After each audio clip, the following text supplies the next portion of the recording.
बिस्मिल्लाहिर्रहमानिर्रहीम। अस्सलाम वालेकुम नाज़रीन, स्पोर्ट्स गपशप विद जुनैद खलील नैनीताल वाला। इसके साथ मैं हूं आपका मेज़बान डॉक्टर बुलंद इकबाल। मेरे साथ मौजूद है हमेशा की तरह group managing director Medicom group of companies और वेटरन क्रिकेटर क्रिकेट एनालिस्ट जनाब जुनैद खलील नैनीताल वाला। अस्सलाम वालेकुम वलसाम। सर, खुश आमदीद कहते हैं।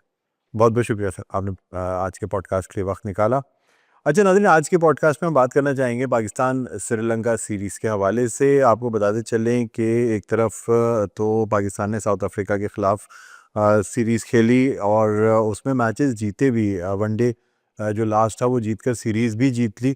लेकिन क्या पाकिस्तान ने अपनी गलतियों से सीखा या हम अब भी वहीं खड़े हैं? पहले वनडे में अच्छी बैटिंग का मुजाहरा किया गया, लेकिन सवाल फिर वही पैदा होता है कि बाबर आजम क्या अब फील्डिंग की बुनियाद पे टीम में रहेंगे या वो कम बैक करेंगे? शाहीन शाह अफरीदी का कहना यह है कि नहीं, इंशाल्लाह बाबर आजम ज़रूर कम बैक करेंगे। रन्स नहीं बना पाए, लेकिन एक कैच जो उन्होंने उड़ते हुए पकड़ा, जिसके लिए मीम्स भी बनी कि शायद वो सुपरमैन बन गए थे, स्पाइडरमैन बन गए थे, जिस तरह उन्होंने कैच पकड़ा, जिसकी वजह से पाकिस्तान को 6 रन से ये फतह जो है ये नसीब हुई। इस पर बात करेंगे और ये भी बात करेंगे कि आगे आने वाले दिनों में अब क्या होने जा रहा है। सलमान अली आगा, जिनको एक तरफ T20 का बेहतरीन प्लेयर कहा जाता है, कप्तान भी हैं, लेकिन उन्होंने वनडे में भी बड़ी ज़बरदस्त कारकर्दगी का मुजाहरा किया, प्लेयर ऑफ द मैच भी बने। इन तमाम वालों से बात करेंगे। सर, सबसे पहले तो आपसे जानना चाहूँगा कि अब एक सीरीज़ साउथ अफ्रीका का बाब बंद हुआ। पाकिस्तान ने बहुत सी गलतियाँ भी की, कुछ मैच हम जीतते जीतते हारने लगे, कुछ मैच हम हारते हारते जीत गए, लेकिन कंसिस्टेंट परफॉर्मेंस नहीं नज़र आई। क्या पाकिस्तान अपनी गलतियों से सीखा है या पाकिस्तान ने अब भी कुछ नहीं सीखा? कोई फ़र्क नहीं पड़ता, हम फिर वही गलतियाँ करेंगे, वही प्लेयर्स लाएंगे, वही लोग लाएंगे। जैसे हमें पिछले प्रोग्राम में अबरार पे बात की थी, Abrar was a match winning bowler. क्या कहेंगे आप? देखिए, सबसे अच्छी चीज़ तो ये है कि पाकिस्तान को बैक टू बैक जो है ना वो सीरीज़ मिल रही है। एक ऐसी फॉर्मेट जो बेसिकली डाई डाउन होने जा रहा है। वनडे कंटिन्यू पाकिस्तान जो है ना साउथ अफ्रीका से खेला, अब श्रीलंका से खेल रहा है। और ये वो चीज़ें हैं जो बेसिकली जिसकी एक्चुअल कमी जो है ना वो हमारे यहाँ जो है ना वो मौजूद थी। इसलिए क्योंकि हमें एक सीरीज़ मिलती थी, then we have a long gap, फिर हम एक सीरीज़ खेलने जाते थे या कोई टीम हमारे यहाँ आती थी। बट अब एटलीस्ट फ़ायदा ये है कि अभी हमने एशिया कप से पहले जो है ना ट्रायंगुलर खेला, फिर एशिया कप खेला, फिर एशिया कप के बाद साउथ अफ्रीका से खेला, साउथ अफ्रीका के बाद हम श्रीलंका से खेल रहे हैं, श्रीलंका के बाद हम फिर एक ट्राई नेशंस खेलेंगे। ऑफ कोर्स आपका बहुत बड़ी क्रिकेट हम नहीं खेल रहे हैं, हम इंग्लैंड से नहीं खेल रहे हैं, हम ऑस्ट्रेलिया से नहीं खेल रहे हैं, बट एटलीस्ट श्रीलंका, बांग्लादेश, अफगानिस्तान और अब ट्राई नेशन के अंदर जिम्बाब्वे जो है ना पार्टिसिपेट करेगी। तो कम से कम एटलीस्ट ये तो है कि हमें इंटरनेशनल क्रिकेट खेलने को मिल रही है and our players been expose, उनकी फिटनेस, उनकी परफॉर्मेंस, उनकी सारी चीज़ें। और जहाँ तक सवाल रहा बाबर आजम का, I think we are putting too much pressure on on one person. ये पाकिस्तान की टीम है, ये बाबर आजम की टीम नहीं है। We have only one question, why Babar Azam is not performing. There are so many people who are not performing, चाहे व्यू एग्जी एग्जाम्पल। अनफॉर्चुनेटली फ़खर इतने ज़माने से जो है ना मतलब कोई लंबी इनिंग नहीं खेल सका, बट मतलब at least he always give a good start. Same इसी तरीके से रिजवान जो है ना is one of the biggest question mark. और after a very long time Salman Ali Agha ने बहुत ही एक्स्ट्रा ऑर्डिनरी जो है ना वो इनिंग्स जो है ना वो खेली। नो डाउट आई थिंक इस पूरे सिनेरियो के अंदर आई थिंक जिसकी सबसे अच्छी परफॉर्मेंस रही है इवन साउथ अफ्रीका के अंदर वो भी वो सलमान अली आगा ही जो ना वो है। और तीसरा जो बेसिकली सबसे इम्पोर्टेंट और सबसे डिफिकल्ट क्वेश्चन है कि why Pakistan don't learn from their own mistakes. We have like one of the biggest mystery spinner. या तो हम किसी पर्पस के लिए उसको छुपा के रखे हुए हैं, या he is not actually a match winning bowler, या फिर उसके साथ ऐसी क्या चीज़ें हैं जो उसको जो है ना वो मौका नहीं मिलता। अब हमने श्रीलंका के खिलाफ देखा, सॉरी हमने साउथ अफ्रीका के खिलाफ देखा कि one he was unable to read, but still हमने श्रीलंका के पहले वनडे में उसको चांस नहीं दिया। नो डाउट बॉल बहुत ही ज़बरदस्त सीम स्विंग कर रही थी, बट उसके लिए हमने ऑलरेडी आपका फ़हीम अशरफ, शाहीन, हारिस, नसीम शाह में से किसी एक को बिठा के हमने पहले इनिंग में देखा हसरंगा ने पाकिस्तान के सारे टॉप ऑर्डर्स जो है ना वो उड़ा दिया। और हमने ये भी देखा कि उसकी बॉल जो है ना वो स्पिन कर रही थी। उसने बाबर आजम को जिस तरीके से बोल्ड किया, आपका जिस तरीके से फ़खर जो है ना उसकी बॉल के ऊपर स्टम्प आउट हुए। तो there are lot of question with the decision of a team making. Playing 11 जो ना डिसाइड करना, क्यों हम एक ही फार्मूले से जो ना वो खेलते हैं, why don't we actually mix up something. और अगर हमने देखा भी कि हम होम ग्राउंड के अंदर भी आके बिल्कुल नेक टू नेक मार्जिन से जो ना वो मैच जीते। और पहली इनिंग में और जिस जिस प्रेशर के अंदर हम खेल रहे थे, साइम अयूब जल्दी आउट हो गया, उसके बाद 50 रन की पार्टनरशिप हुई, फ़खर आउट हो गए, and then suddenly Rizwan out हो गया, बाबर आजम आउट हो गया, and then we have like lot of question mark between us. और I think excellent batting of Salman Ali Agha and Hussain Talat, जिसने बेसिकली हमें एक ऐसे स्कोर पे पहुंचाया जो बेसिकली श्रीलंका के लिए चैलेंजिंग था। चैलेंजिंग।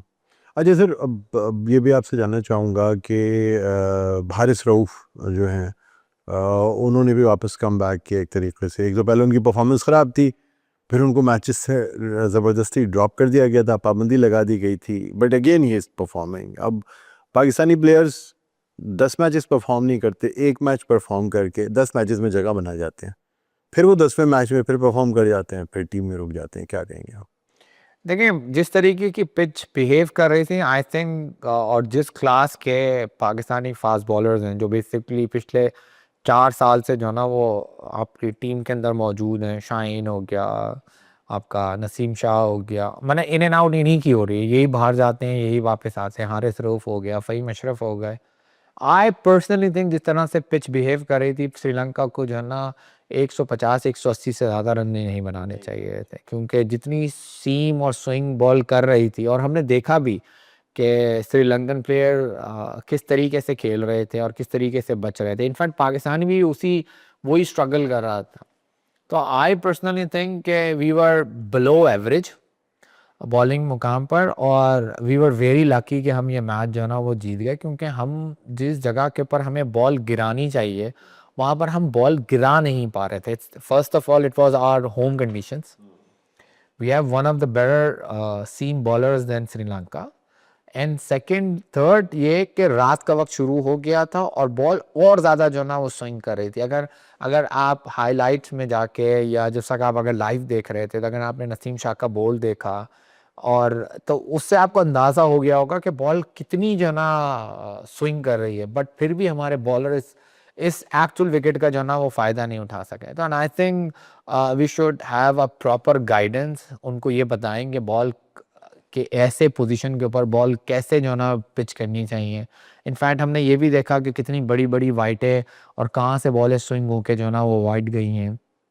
फिर भी हमारे प्लेयर्स ने जो ना, हमारे बॉलर्स ने जो ना ये चीज़ें नहीं सीखी। तो overall I think we they need a lot of corrections, और उनको ये समझाना चाहिए। और मे बी हमारे जो कोच हैं या टीम मैनेजमेंट है, दे आर एक्चुअली प्लानिंग के जो आइंदा आने वाला T20 वर्ल्ड कप है जो इंडिया के अंदर, तो they want a same team, same fast bowling combination, same allrounders, ताकि ये खेल खेल के इतने मेच्योर हो जाएं कि वहाँ जाके एटलीस्ट ये ना बोलें कि भाई हम यंगस्टर टीम लेकर आए। तो सर, आप क्या समझते हैं कि अब पाकिस्तान की बैटिंग, पहले जो बैटिंग कोलैप्स हुआ करती थी और फिर बॉलर्स उसको रीगेन करने की कोशिश करते थे, अब बैटिंग अच्छी हो गई पहले वनडे में, तो बॉलर्स बस ये जिस तरीके से हम बिल्कुल कन्नियों से जीते हैं ना सर, जिसे हम कहते हैं आम ज़बान में, ऐसा लग ही रहा था कि शायद पाकिस्तान का जीतना भी मुश्किल हो जाता। क्या कहेंगे आप?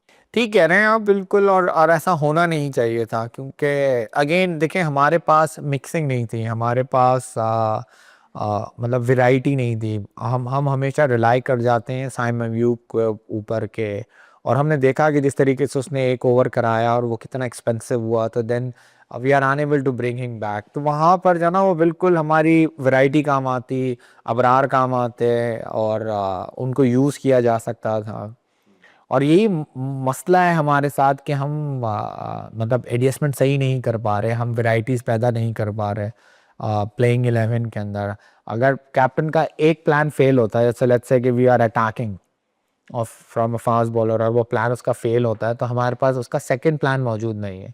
वो प्लान इस मौजूद होने के लिए ज़रूरी है कि हमारे पास एक ऐसा मिस्ट्री स्पिनर हो, या तो पाकिस्तान में मिस्ट्री स्पिनर्स ना हो तो ठीक है, लेकिन अगर हमारे पास वो स्क्वाड में भी मिस्ट्री स्पिनर मौजूद है। साउथ अफ्रीका की सीरीज़ में हमने देखा कि पूरी south Africa team was struggling against them एक वनडे के अलावा, but overall he perform well. और जितना आप उसको मौका देंगे उतना फ़ायदा होगा आपको, क्योंकि आगे T20 वर्ल्ड कप आपने खेलना इधर श्रीलंका में और या यूएई में, जितनी इसको मैच प्रैक्टिस मिलेगी उतना आपके लिए जो है ना मतलब फ़ायदेमंद है।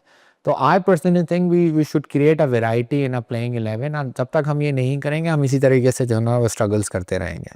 सर मजीद आपसे गुफ्तगू करेंगे, साइम अयूब पे भी बात करेंगे कि एक तरफ तो बैटिंग नहीं कर पाए, दूसरे बॉलिंग में भी कोई परफॉर्म नहीं कर पाए, लेकिन एक छोटा सा वक्फा लेना। नाज़रीन वक्फे के बाद दोबारा आपकी खिदमत में हाजिर होते हैं, कहीं ना जाइएगा, देखते रहिए हमारा एक खुसूसी पॉडकास्ट स्पोर्ट्स गपशप विद जुनैद खलील नैनीताल वाला।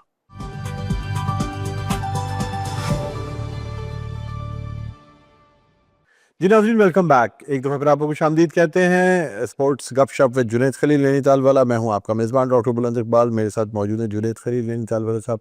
ब्रेक पे जाने से पहले नाज़रीन बात हो रही थी, और अब हमें देखना ये है कि टीम में वो प्लेयर्स जो परफॉर्म नहीं कर पा रहे हैं, क्या उन्हें उनकी पिछली परफॉर्मेंस पे आगे लेके जाएंगे, या बस अब डिसाइड कर लेना चाहिए कितने ओपनर्स खिलाएंगे हम, कितने ऑलराउंडर्स खिलाएंगे। ये चीज़ें फैसला कौन होती हैं, ये टीम अनाउंस होने से पहले फैसला हो जाना चाहिए। सर साइम अयूब बैटिंग में भी नहीं चले, बॉलिंग में भी नहीं चले, फिर भी एक चांस उनको हम दिए जा रहे हैं शायद पिछली परफॉर्मेंस पे, क्या कहेंगे आप? और देखिए हम रिलाई कर रहे हैं, और मतलब फ्रैंकली स्पीकिंग अगर आप मुझसे पूछें तो ये मौके बहुत कम कराची के प्लेयर्स को जो ना मिलते हैं जिनको पीसीबी या पाकिस्तान क्रिकेट बोर्ड इतने मौके दे दे कि जिसके अंदर जिस परफॉर्मेंस जिस प्लेटफॉर्म के ऊपर वो सेलेक्ट हुए हैं वो बैटिंग के लिए सेलेक्ट हुए हैं और वहाँ पर वो परफॉर्म नहीं कर पा रहे, चाहे वो T20 हो चाहे वो वनडे हो। इनफैक्ट अगर लास्ट ईयर हमने देखा था तो वो टेस्ट सीरीज भी जो ना वो खेल रहे थे। एंड आई थिंक नाउ अगर हम ब्रॉडर एक्सपेक्ट के ऊपर देखें और हम ये सोचें कि हमें पाकिस्तान के लिए क्या सोचना चाहिए, तो there are lot of options we have Abdullah Shafique बहुत अच्छा वनडे खेलते हैं। हमारे पास जो है ना वो हम साहबजादा फरहान से साथ जो है ना एक्सपेरिमेंट कर सकते हैं। हसन नवाज ने ज़िंदगी भर ओपनिंग की, उसको तो क्वेटा ग्लैडिएटर ने जो है ना वो मिडिल ऑर्डर बैट्समैन बना दिया, जिसके बाद से वो मिडिल ऑर्डर जो है ना वो खेलना शुरू हो गया। और और अगर आप कंटिन्यू एक लिस्ट देखें, Imam ul Haq is the good option. हमने उनको टेस्ट सीरीज़ के अंदर देखा कि जिस तरीके से उन्होंने जो है ना वो खेला था, तो हमारे पास ऑप्शंस की जो है ना वो ख़ास तौर पे ओपनिंग में ना कमी नहीं है।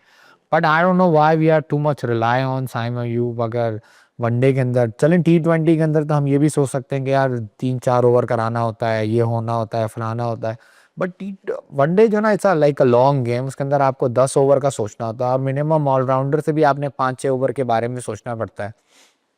सलमान अली आगा से आप बॉलिंग नहीं कराते, हसन हुसैन तलत से आपने 1 ओवर जो ना वो टोटल कराया, साइम अयूब ने सिर्फ 1 ओवर कराया, एक आपका मोहम्मद नवाज ऑलराउंडर आपके पास वैसे ही मौजूद है, is an excellent allrounder. I think जितना मेच्योर होके वो वापस आए, फ़हीम अशरफ आपके पास 2 ऑलराउंडर हैं। वाराणसी से किसी भी एक स्क्वाड में ना 2 allrounder is more than enough होते हैं। 4 आपके पास प्रॉपर बॉलर होने चाहिए, 2 आपके पास ऑलराउंडर होने चाहिए, बाकी सारे आपके पास प्योर बैट्समैन होने चाहिए। तो I think we should learn from our mistakes. हम बहुत ज़्यादा जो है ना वो जुगाड़ ना लगाएं, एडजस्टमेंट ना करें, और I think we should focus on like putting a right people on a right job.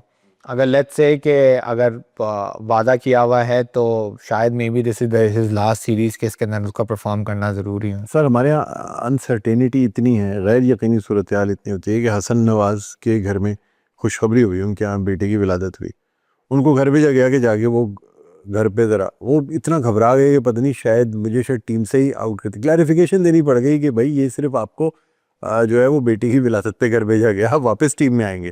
Sir क्यों, ये क्या वजह है कि हमारे प्लेयर्स भी इतने अनसर्टेन होते हैं कि वो सोचते हैं कि बच्चे की विलादत पे भी घर गए तो शायद वापसी नसीब ना हो? क्या कहते हैं आप टीम? ये बिल्कुल ऐसे ही होता है, इसी वजह से हमारे जो सीनियर प्लेयर्स हैं वो छोटी सीरीज में भी रेस्ट नहीं लेते।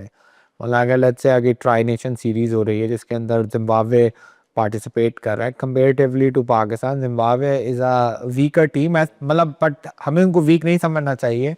उसमें भी हम अपनी जो ना 100% स्ट्रेंथ खिलाएंगे। अगर आप जब जब वो सीरीज शुरू होगी हम देखेंगे, और हम इसके ऊपर इंशाल्लाह बात भी करेंगे, और उसमें नज़र आएगा कि आपको वही शाहीन, वही बाबर आजम, वही रिजवान, वही वो पूरी टीम जो हमारी स्ट्रेंथ है वही जो है ना उसके अंदर पार्टिसिपेट कर रही होगी, और वहाँ पर भी हम अपने जूनियर्स को प्रॉपर तरीके से मौका नहीं देंगे। ये बेसिकली हमारे यहाँ अनसर्टेनिटी जिसका आपने जिक्र किया, और लैक ऑफ कॉन्फिडेंट और लैक ऑफ परफॉर्मेंस, और जैसे ये जो नहीं होता स्कूल में या किसी कॉन्सर्ट में हम जाते हैं और अगर हमने अपनी कुर्सी छोड़ी और उस पर कोई और आके बैठ गया तो हमें जो जगह दोबारा म्यूजिकल चेयर समझते हैं वैसे। म्यूजिकल चेयर है हमारे यहाँ, और अनफॉर्चुनेटली यही रीज़न है कि जिसकी वजह से even a star player like Rizwan, a star player like Babar Azam, they are not coming back on their actual form, even on home ground series में भी they are struggling। कराची में भी खेल लिया, फैसलाबाद में भी खेल लिया, मुल्तान में भी खेल लिया, लाहौर में भी खेल लिया। Lahore is a wonderful batting paradise. अब हम पिंडी में खेल रहे हैं, ये पिंडी वो ग्राउंड है जहाँ पर T20 में 250 रन जो है ना वो बन जाते हैं, बट स्टिल आप देखेंगे हमारे वो प्लेयर्स जो है ना वो अपने फॉर्म में वापस नहीं आ पा रहे। ये वो बेसिकली मेंटल ब्लॉकेज है, और मतलब जो लैक ऑफ कॉन्फिडेंस है जो बेसिकली हमारे पीसीबी के अंदर जो है ना मौजूद है, और ये हमारे प्लेयर्स में ट्रांसफ़र होता है। सर कप्तान कॉन्फिडेंट नहीं नज़र आ रहे हैं, ये नहीं क्योंकि उनको अचानक से लगाया गया और उनको जो है वो एक किसी को रिप्लेस करके लगाया गया, वो ज़्यादातर वक्त या तो क्लैरिफिकेशन देते लगते हैं या उनको शायद ऐसा फील होता है कि उन्होंने किसी का हक मार लिया। क्या ये बात दुरुस्त है? क्या वो अपने आप को प्योरली मैरिट पे कप्तान नहीं समझ रहे हैं? अगेन आई थिंक मेरिट के ऊपर तो वो कप्तान है। अगर आप से मेरिट कैलकुलेट करें तो वो पिछले 7-8 साल से पाकिस्तान टीम का परमानेंट मेंबर है, and in fact he dominated the bowling of T20 in one day to.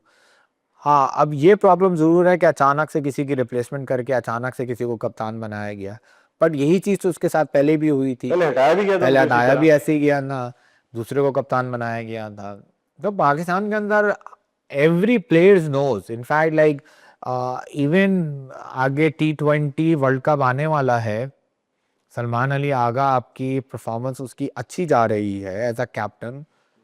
आप इसको मानें कि वो एशिया की सेकंड बेस्ट टीम पाकिस्तान है और उसका कप्तान सलमान अली आगा है, बट उसको भी ये मालूम है कि उसको भी नहीं मालूम कि वो T20 वर्ल्ड कप के अंदर कप्तानी करेगा या नहीं करेगा। एंड जैसे दूसरा प्रॉब्लम ये होती है कि अगर एक ही टीम के अंदर 4 कप्तान बैठे हुए हों और एक वो कप्तान जो T20 का कप्तान हो और किसी भी टाइम पर वो भी कप्तान बन सकता है, तो वहाँ पर इनसिक्योरिटी हो जाती है, और वही इनसिक्योरिटी जो ना वो फिलहाल जो ना शाइन के अंदर मौजूद है। And I think he should move on and he should more focus towards his own bowling performance, क्योंकि उसकी बॉलिंग परफॉर्मेंस पाकिस्तान को ऑटोमेटिकली जो है ना वो मैच जिता देगी। क्योंकि अगर हम शाइन के स्टैट्स देखें तो वो दुनिया का उन चंद बॉलर्स में से जिनके पास सबसे हाईएस्ट पहले ओवर की विकेट जो है ना का मौजूद है, and which is a very rare breed. In fact बहुत ही कम ऐसे बॉलर होते हैं जो नई बॉल से इतनी जल्दी बॉल को डोमिनेट करके और विकेट लेने में कामयाब हो जाते हैं।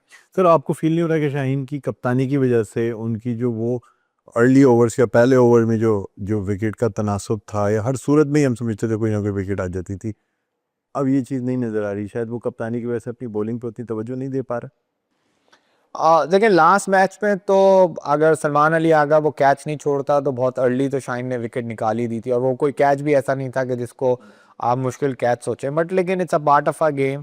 तो आई डोंट थिंक सो कि बॉलिंग कराते वक्त उसको ये ख्याल आता होगा कि वो कैप्टन है। हाँ, लेकिन ये ज़रूर है कि बॉलिंग चेंज करते वक्त उसको अपने आप को वापस लाते हुए ये ज़रूर ख्याल आता होगा कि वो पाकिस्तान टीम का जो है ना वो कैप्टन है, और कहीं ना कहीं कैप्टनशिप की रिस्पॉन्सिबिलिटी का इम्पैक्ट प्लेयर्स के ऊपर बिल्कुल आता है। और पाकिस्तान के अंदर शायद ही आई थिंक यूनुस खान और सरफराज अहमद रीसेंट पास में दो ऐसे कैप्टन थे जिनके मतलब जिन्होंने अपनी कैप्टनशिप के अंदर पाकिस्तान को फतूहात दिलाई, but their own performance was been blow down. बिल्कुल। अगर हमने सरफराज को मॉनिटर किया हो, हमने यूनुस खान को मॉनिटर किया हो, कि उन्होंने हमें दोनों ने एक एक कप ज़रूर दिलाया, बट उनकी अपनी परफॉर्मेंस जो ना वो क्वेश्चन मार्क हो गई थी। और यही चीज़ जो ना वो बाबर आजम के साथ हुई थी, यही चीज़ रिजवान के साथ हुई थी, और अब यही चीज़ जो ना वो शाइन यानी हमारे यहाँ किसी की अच्छी परफॉर्मेंस पे उसको जब कप्तान बनाया जाता है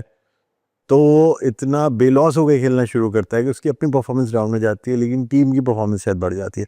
अच्छा सर, अब आज के जो पॉडकास्ट है उसका वक्त अपने अख्ताम पर पहुंचता है और हम नाज़रीन को बताना चाहेंगे कि नाज़रीन कल भी शाम 6:30 बजे आपके सामने मज़ीद मौज़ूआत के साथ हाजिर होंगे। आज के पॉडकास्ट का वक्त अपने अख्ताम पर पहुंचता है। जुनैद खलील नैनीताल वाला को और मुझे डॉक्टर बुलंद इकबाल को इजाज़त दीजिए। अपना बहुत ख्याल रखिएगा। अल्लाह हाफ़िज़।